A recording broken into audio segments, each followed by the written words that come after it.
আমাদের নেত্রকোনা জেলায় সুষম দুর্গাপুর থানায় ফুলপুর গ্রামে এই কুলাঙ্গারে সম্পত্তির জন্যে শাশুড়ির মাথায় কুড়াল দিয়ে কূপ মারে, সাথে সাথে শাশুড়ি মারা যায়।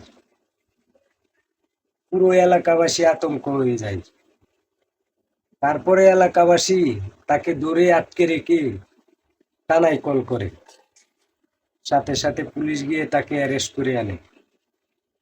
আমরা ওই কুলাঙ্গারের জন্য সর্বোচ্চ শাস্তির দাবি জানাই, যাতে ওর শাস্তি দেখে আর কেউ এই ধরনের কাজ না করতে পারে। এর জন্য আমরা সবাই এই কুলাঙ্গারের ফাঁসি চাই।